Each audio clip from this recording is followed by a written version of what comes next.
¿Qué tal amigos? ¿Cómo están? Este es su programa Pulso Ciudadano, el programa de usted, de nosotros, de todos los vecinos de la gran ciudad y allende sus fronteras. Gracias por estar con nosotros, como todos los viernes a las 8 de la noche. Me da mucho gusto que nos reciba allá en su dispositivo, en su casa, en el auto, en donde se encuentre. Gracias por estar con nosotros.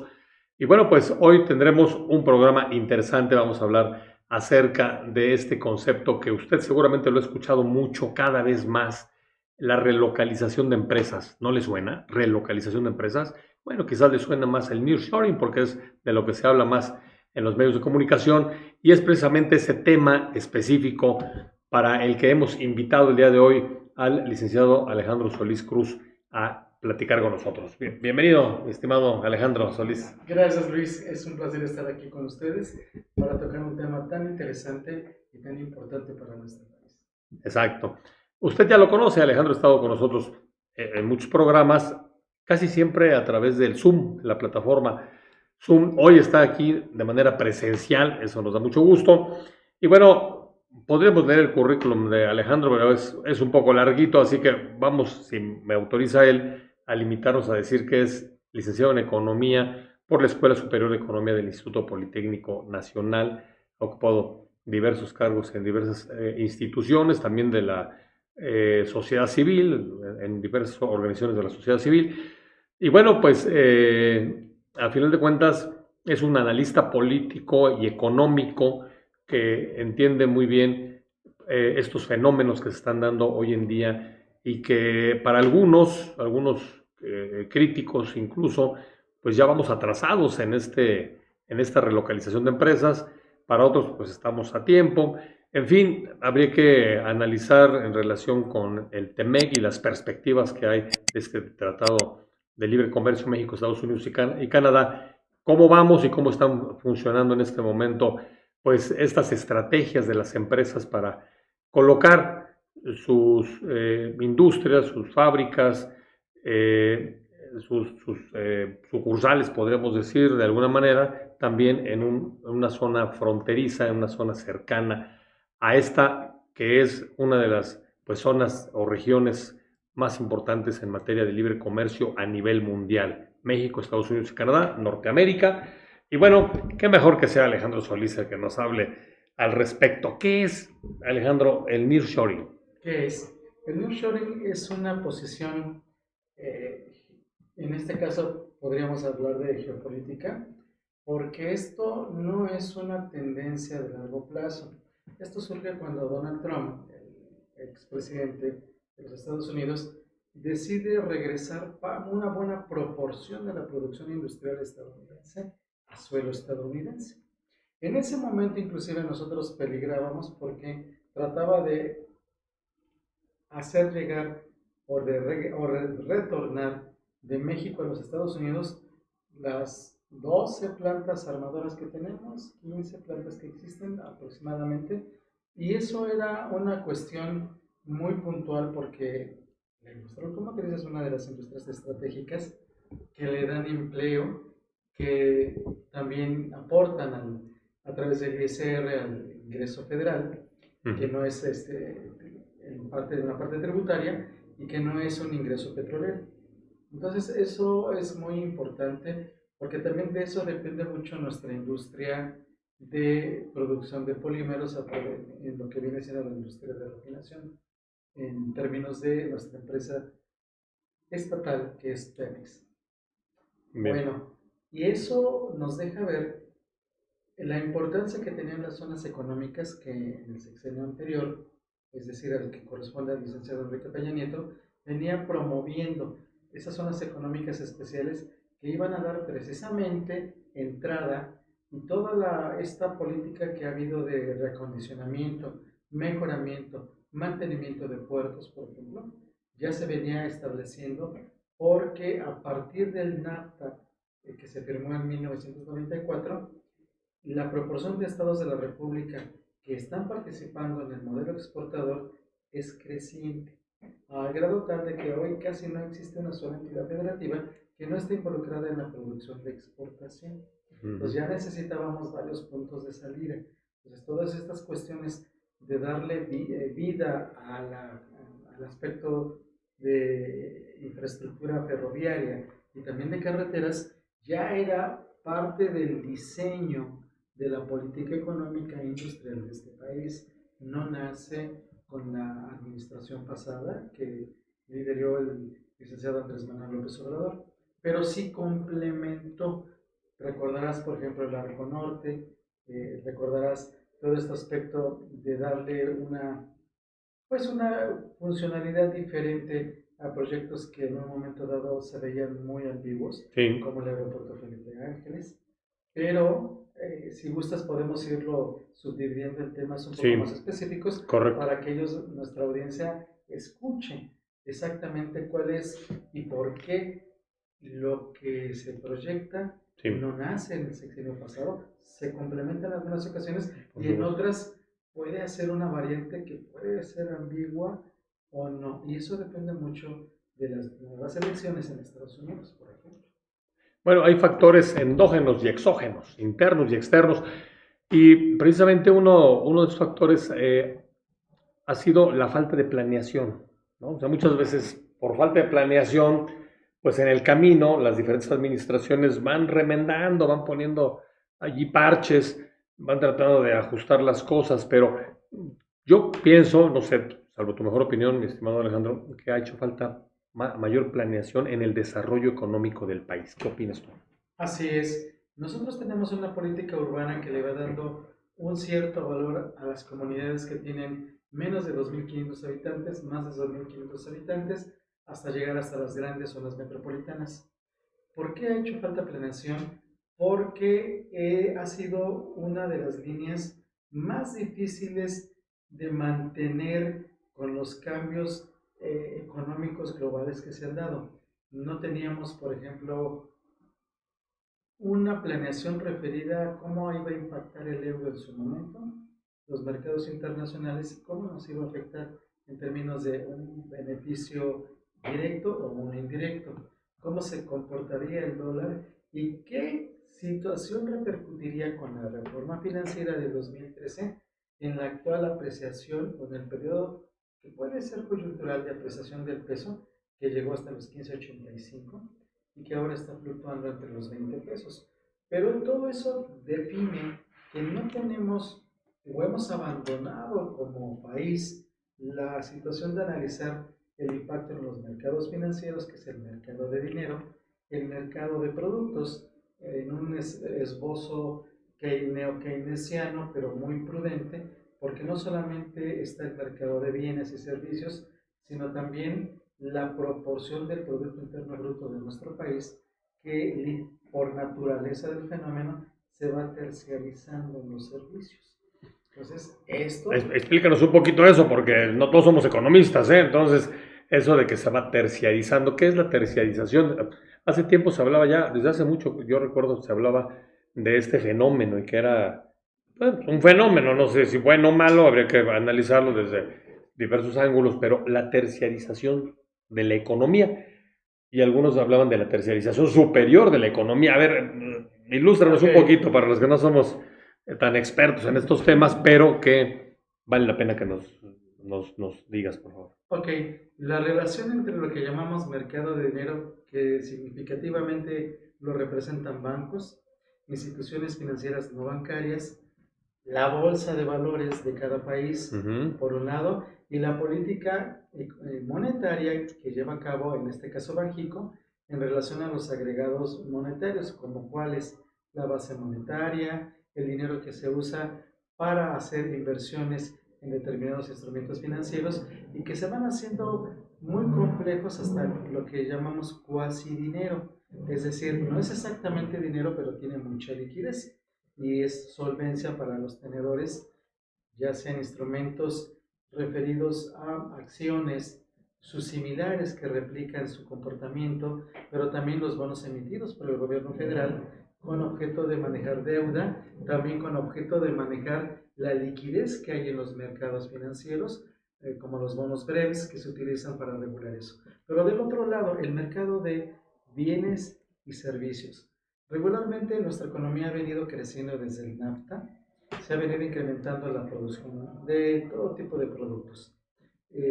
Pero esos productos requieren servicios desde mantenimiento, desde la esfera de análisis contables, auditorías, certificaciones, y entonces van apareciendo servicios que antes no se requerían, pero que el día de hoy se van requiriendo y van naciendo diferentes esquemas donde se van acomodando estos nuevos servicios. Pero no solamente eso, el consumidor prefiere ahora algo que esté más ligado al diseño industrial, que no es otra cosa más que hacer atractivo, por ejemplo, este micrófono. El color, las letras, la tonalidad, el efecto de amplitud en términos del lugar donde nos encontramos, el aspecto también de ver qué tan fino es la captación del sonido, de la voz, todo eso que llamamos ahora expectativas derivadas de un consumo muy selectivo, el mercado entonces se va segmentando, es decir, va habiendo núcleos muy específicos de consumidores que no te van a consumir la leche en un empaque Tetra Pak, te lo van a consumir en otro tipo de envoltura porque va más ligada a su perspectiva de salud, a su estilo de vida, a su nivel de vida, inclusive también la ropa, ¿verdad? Entonces eso va haciendo que la economía se vaya terciarizando, pero también entramos en un esquema de economía del conocimiento. Entonces la economía del conocimiento también va promoviendo nuevos servicios, nuevos enfoques de lo tradicional, como que, por ejemplo, hoy tenemos una tendencia hacia el gobierno corporativo para hacer profesional a la mediana y gran empresa con objeto de que sea más rentable, con objeto de que obtenga créditos con una tasa de interés más baja, que pueda ser publicado y lanzado a bolsa, no solamente en México, y que por lo tanto haya instrumentos financieros que repliquen el valor de sus acciones. Eso va haciendo más grande el sector terciario. Si tú ves el PIB de la Ciudad de México, que es enorme, literalmente su principal elemento es el sector terciario. Entonces, perdón, nada más como paréntesis, para que ilustremos un poquito mejor, que viene siendo la producción de bienes y servicios, a final de cuentas. Es decir, ya no es la agricultura, ya no es la industria, ahora es la producción y la oferta de bienes y servicios. Así es. Para que nos quede un poquito ahí más claro. Y nosotros tenemos que recordar que el mercado global lo compone básicamente Europa, las naciones recientemente industrializadas en Asia, lideradas por Japón. En Europa, Alemania, Inglaterra y Francia son los líderes. Y tenemos en Norteamérica, los Estados Unidos, es un mercado gigantesco, con más de 300 zonas metropolitanas, con un poder adquisitivo que va alrededor de los 8 trillones de dólares, o sea, un 8 y después 12 ceros. Entonces eso es una proporción grande. Nuestra ciudad, en los datos más recientes, ya alcanzaba los 400 mil millones de dólares en poder adquisitivo.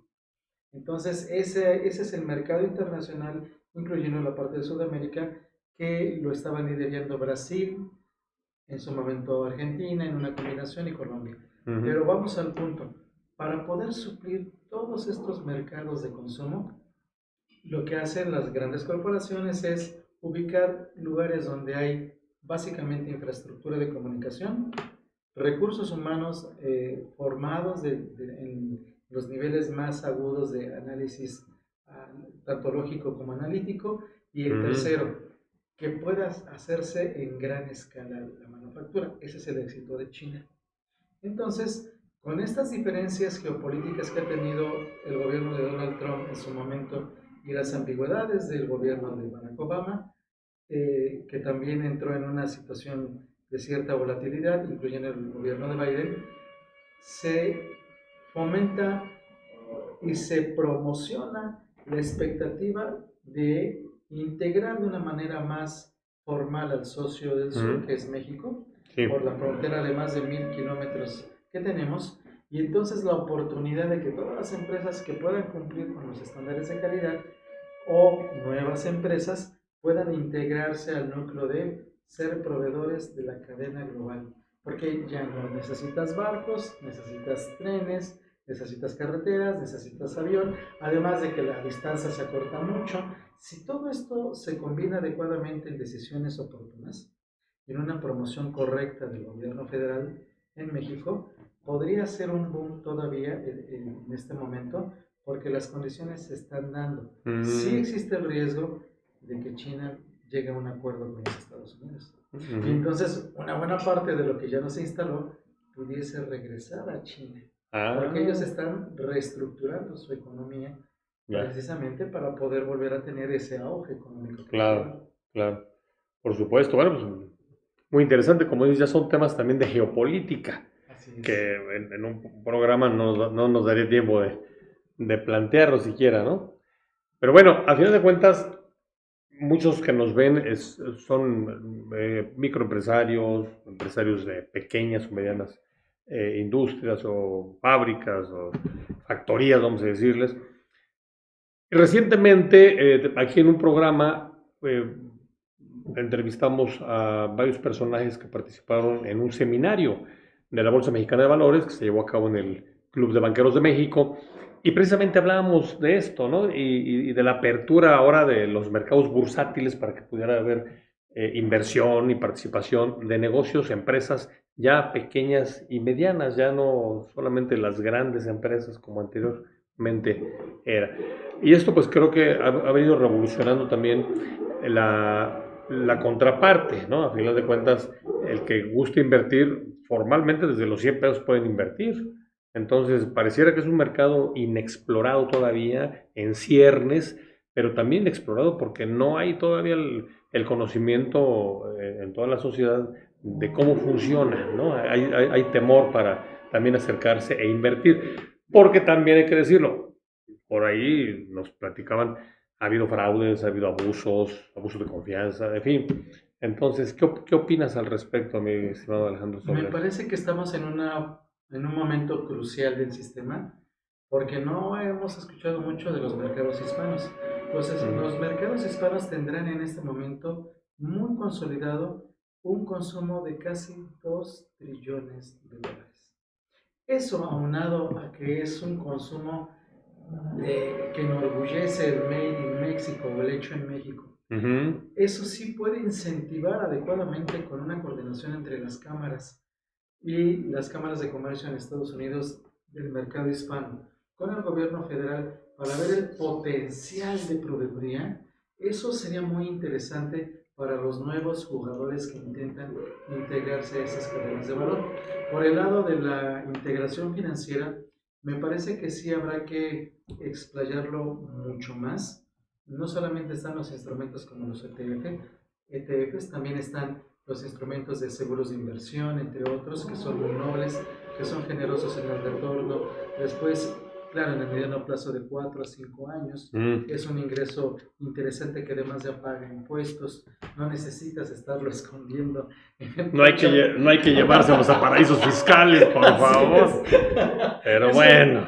Le daría mucha liquidez al sistema en esa segmentación que va enfocada a ser bursátil, a mediana y gran empresa. Y eso nos daría tal vez la posibilidad de equilibrar el número de jugadores, porque se han retirado, eso también se comentó, se han retirado algunas empresas que eran grandes jugadores de la bolsa, pero si en ese momento histórico que tenemos podemos suplirlo con jugadores de menores, pero que están más diversificados y que entran en un volumen mayor, resulta muy importante que programas como el PAS se multiplique su forma de plantear el negocio, que se pueda hacer planeación desde las empresas, que eso realmente no sucede. Hay un individualismo profesional Pues debido a la ausencia de esta De exigencia. una política también Así es. transversal, ¿no? ¿El PAS qué es? Para que El nos PAS ilustres un poco. es un programa para buscar las fortalezas relacionadas con gobiernos corporativos, con el cumplimiento de los ODS y con todo orientado a darle cierta flexibilidad a la empresa de cómo manejar sus indicadores. Uh-huh. Algunos son muy cualitativos porque no pueden ser cuantitativos. Hay algunos índices que ya para el año siguiente, que es 2025, será el año de recopilación de información, porque en 2026 todos los sujetos obligados de carácter público y los no obligados como pymes tendrán que establecer en un primer esfuerzo y en una primera exigencia legal el establecer estos indicadores dentro de los reportes respectivos, que después tendrán que ir hasta la parte contable y financiera. De momento solo será si existe el mecanismo para hacer el registro del indicador. Ah, bien. Entonces, eso es muy importante porque eso hace profesional a las pequeñas y medianas empresas, pero que además son familiares. Es un rasgo distintivo en nuestro país, Sí, sí. pero profesionalizarlas me parece que es muy acertado y en ese sentido se tendrá que trabajar con la gente para que entienda que no es desde su perspectiva, que el marco legal es noble, flexible, pero que ellos deben dar el paso subsecuente de caminar conjuntamente. Uh-huh. Y eso es algo que es un problema de percepción. Bueno, sí, es un problema desde que nuestra idiosincrasia no siempre está hecha para eso, no siempre somos tan disciplinados, tan metódicos, ¿no? Porque es una disciplina, a final de cuentas. Otro día seguramente hablaremos de otros temas, porque ahorita me vienen varios a la mente, por ejemplo, el tema de los bonos que ha colocado el país, en fin, pero son otros temas que van a ir de la mano. Lo importante es hoy que sepan quienes están en un momento dado con la posibilidad de crecer o con la expectativa de crecer a partir de esta relocalización de empresas. ¿Cuál es su opinión? O sea, ¿vale la pena? ¿Estamos a tiempo? ¿Ya se nos fueron los tiempos, como algunos autores dicen? No. ¿O estamos justo en el punto? Todavía estamos muy a tiempo y sería cuestión de hacer un acercamiento, un análisis. ¿Cuál es la política si gana Kamala Harris? La política económica, la política de subsidio. Uh-huh. ¿Cuál va a ser la intención de Donald Trump si este gana las elecciones? Porque entonces estamos en el inter de poder plantear algo que ya se hizo en los gobiernos pasados, Sí. sobre todo en el gobierno del licenciado Carlos Salinas de Gortari, el cuarto de al lado. Esos esfuerzos que van encaminados a flexibilizar una negociación o inclusive de modificar ya una negociación realizada con objeto de que el país tenga la oportunidad institucional de poder acercarse al Coloso del Norte en términos industriales y económicos. Ese es lo siguiente adjetivo gigante del norte, y establecer cómo vamos a entrar. Inclusive podríamos hablar dentro del concepto de integración económica, integrar jugadores que no van a la cadena de valor, pero sí van a aprovechar la relación contractual comercial que tenemos. Y sería muy interesante ver la forma en cómo los mercados y las segmentaciones de estos van a percibir ese esfuerzo nacional, porque del otro lado ya hay banqueros de origen mexicano, ya hay también hay industriales, y Sí. se podría plantear un acercamiento benéfico para ambas partes. Claro. Por ejemplo, una de esas estrategias o políticas ha sido determinar en la franja fronteriza, ¿verdad? Otro tipo de impuestos, digamos, diferentes. Eh, También, pues, políticas muy orientadas al fortalecimiento de la economía pero en la franja fronteriza, dada la gran influencia, entiendo que hay del vecino país del norte. Y bueno, aquí lo importante es saber si realmente, bajo tu óptica, realmente hay oportunidades por parte del gobierno federal, porque tiene que ser el gobierno federal, ¿no? Entiendo, aunque pudiera haber algunos gobiernos estatales que den facilidades, que hagan atractivo el que las empresas vayan a sus estados, ¿no? Creo que le has dado y has abierto una puerta en algo que muchos no han contemplado. Hay una política de gobiernos subnacionales y de obtención de recursos en la Unión Europea. También no existe en los Estados Unidos. Ujú. Eso es muy interesante porque entonces es mucha de la responsabilidad que hoy va a tener el reshoring es responsabilidad de los gobiernos subnacionales, llámese entidades federativas o municipios. Ahí debe haber una coordinación. Pero la otra parte que acabas de mencionar que se me hace estupenda y genial, que es toda la infraestructura que reclamaban los vecinos del norte, que era homologación de tarifas arancelarias, que era Ujú. homologación de salarios y que era fortalecimiento de espacios como los clústeres industriales, que son los Ujú. parques industriales, Sí. ya es una política formalizada y me parece que en ese sentido hasta la Ciudad de México en su momento podría entrar, porque parte de estos servicios de los que hablamos es empresas que ahora van a necesitar IA o que están en acompañamiento de la IA, que tampoco es algo tan sofisticado aún, pero Ujú. que podemos aprovechar corredores industriales que hay en la ciudad, como la Industrial Vallejo, o crear corredores industriales algo donde se necesita una infraestructura de un edificio que tenga oficinas, que sean empresas de 1 a 3 personas sumamente productivas y entonces emplear un esfuerzo generacional conjunto entre aquellos que ya van en declive en la edad, pero que todavía son necesarios en la parte del análisis, con jóvenes que puedan poner empresas. Hay hasta el SAS como una oportunidad Sí, claro, fiscal para claro. hacerlo inmediato el mismo día. Y si esto se conlleva en incubadoras y con diferentes centros, no solamente de educación pública, sino de educación privada, esto sí podría generar una serie de círculos virtuosos en diferentes áreas. Por supuesto, creo que es algo muy importante, porque además siempre hay la reticencia, ¿no? El temor, si será cierto, no será cierto. Pero además, por ejemplo, un caso clásico, Tesla, ¿no? Se dijo, sí, va a venir, va a venir, va a venir, pero pues no viene. O sea, algo pasó ahí que como que de repente los políticos con gran bombo y platillo anuncian las cosas y después ven que no es lo mismo anunciarlo, eso pues, es muy fácil, a lograr el aterrizaje realmente de esas inversiones tan fuertes, tan importantes, tan necesarias por la fuente de trabajo que genera, la fuente de empleos, pero que no siempre se logra. Bueno, en ese aspecto me parece que las recientes auditorías al Sistema Educativo Nacional que Ujú. estabas realizando la Auditoría Superior de la Federación Sí.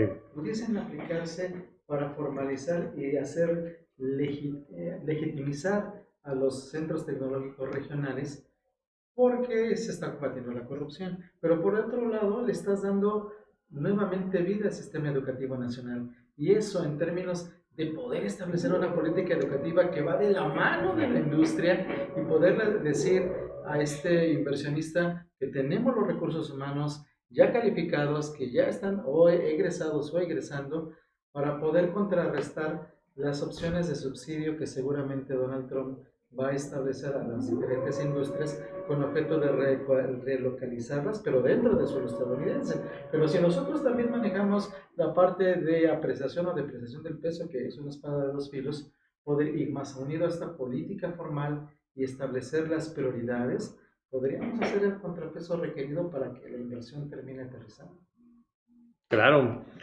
Bueno, pues eso es muy interesante, pero se requiere de un haz de voluntades, Así es. ¿no? Y ¿Quiénes? sí, ¿De quiénes? pues en este caso de la sociedad organizada, porque si el gobierno está restringido, porque sabemos que va a tener finanzas restringidas, y todavía habrá que ver si los criterios generales de política económica podrían cumplirse como se han establecido, lo que queda es la sociedad civil organizada Ujú. y los centros empresariales. Recuerda que cuando Donald Trump amenazó con llevarse toda la inversión extranjera directa de Estados Unidos, de México, quitarla, dijo el centro, el CCE, señor presidente, en este momento, el licenciado Enrique Peña Nieto, tenemos 3 billones de pesos para invertir en suelo nacional. Son 3 millones de Millones de millones de millones, sí, pesos y eso claro, es una cantidad formidable.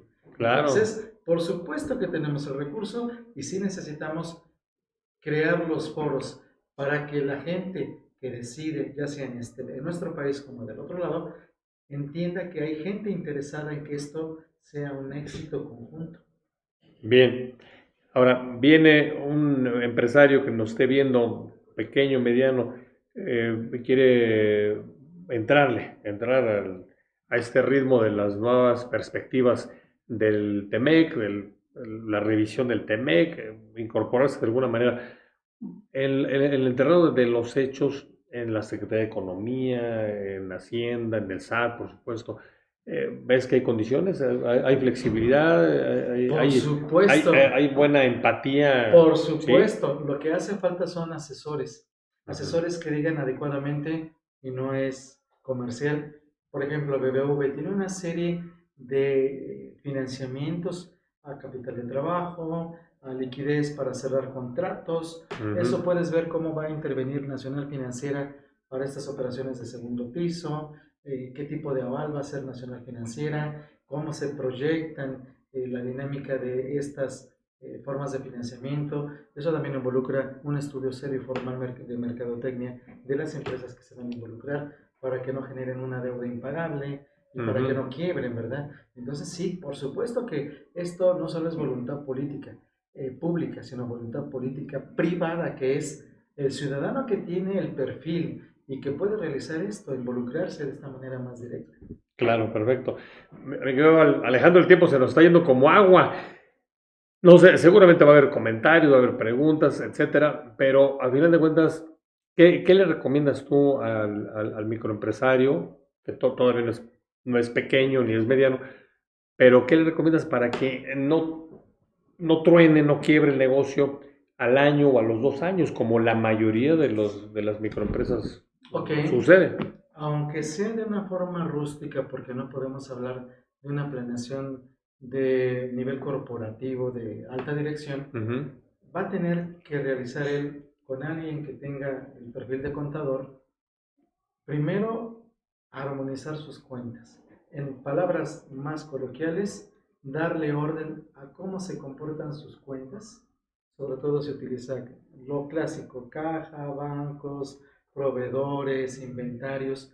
Ya que ujú. tienen orden eso, entonces también llevar un registro de sus ventas, de los ciclos de su negocio, no de los ciclos del negocio de Bimbo, de su ciclo de negocio Claro, propio. propio. Exacto, para poder graficar, para ver cómo se comporta en forma estadística su negocio y para poder visualizar la tendencia, para poder ponerse a platicar con Hacienda cuando requiera un crédito fiscal. Y de esa manera va ordenando su forma de visualizar el negocio para que él pueda entender si mete una línea nueva de negocio, si va a tener que entrar en alguna negociación y entonces va adquiriendo una experiencia que de otra forma no la va a adquirir o va a Claro, ser tan eh, rústico que no le permite planear en el futuro ni hacer crecer su negocio. claro. Muy bien, mi querido Alejandro, pues yo creo que es parte de lo que se tiene que infundir, vamos a decirlo en el buen sentido, con las nuevas generaciones, ¿no? Acercarse con las nuevas generaciones. Por ejemplo, hay cosas muy positivas como el MIDE, me parece fabuloso, un museo fabuloso. Si usted no ha ido o no ha llevado a sus niños, llévelos, vale la pena. Así Es un es. museo interactivo de economía, ahí en el centro de la ciudad, en la calle de Tacuba y Bolívar. Y bueno, yo creo que a partir de ahí, los empresarios que quieran acercarse, que participen, pero si quieren alguna asesoría tuya, ¿en dónde te pueden localizar? A ver. Pues mira, podríamos plantear este asunto desde diversas entidades. Yo participo en algunas de ellas, sin embargo, yo creo que me gustaría preguntarte si aquí podríamos hacer un espacio en determinados momentos Ah, para para dar poder, asesoría sí, acá. para dar una asesoría, Bueno. una opinión de qué está pasando en el mercado. Porque, por ejemplo, hoy pareciera que los mercados se caían, pero ya en una explicación, un análisis más formal, existe un porqué no tener temor, Ujú. existe un porqué no estar jugando en el Forex de una manera arriesgada y muy disruptiva, pero no muy sensata. Entonces, podríamos hacer eso Ujú. y entonces empezar construyéndolo de esta manera y ya las instituciones u organizaciones que estén interesadas en colaborar en este espacio, que estén formalizadas, hacer algunas mesas de análisis formal, que sea concreto, que no sea tan teórico, que sea en formalizar los pilares fundamentales de un negocio, Muy bien. por giro, por tamaño y volumen de ventas, por capacidad de pago, por flujo de efectivo, ir explicando esto y en su momento compartir pantalla y armar algunos ejercicios que sean benéficos para la tiendita, para negocios de mayor rango y darle ese sentido de participación social, pero también profesional, y hacer de esto un esfuerzo que sea fruto de la proactividad del ciudadano que tiene esa responsabilidad política en la Constitución. Sí, claro, bueno, y social también, por Es. supuesto. Muy bien, mi estimado Alejandro Solís Cruz, pues muchísimas gracias por acompañarnos, por platicarnos esto. Son temas que de veras ahorita fue nada más mencionado como la punta del iceberg, pero son temas muy profundos, muy interesantes. Así que si usted requiere alguna asesoría de Alejandro Solís Cruz, lo puede localizar en algún número o en una red social, si gusta también. Yo creo que el número, porque tiene WhatsApp. Muy bien. El número es 55 46 81 89 17. Muy bien, perfecto. Pues muchísimas gracias, mi estimado Alejandro, nuevamente. Ha sido un placer. Ya nos vamos, amigos. Recuerden que el próximo viernes a las 8 de la noche tenemos otro Pulso Ciudadano aquí en Facebook, ya saben, Grupo Pulso Ciudadano, en YouTube Pulso Ciudadano México, en Twitch Pulso Ciudadano México también. Y les agradezco mucho a Axel Apolón en la producción, a Yolanda Paredes, y se despide su vecino amigo Luis Figueroa. Hasta la próxima.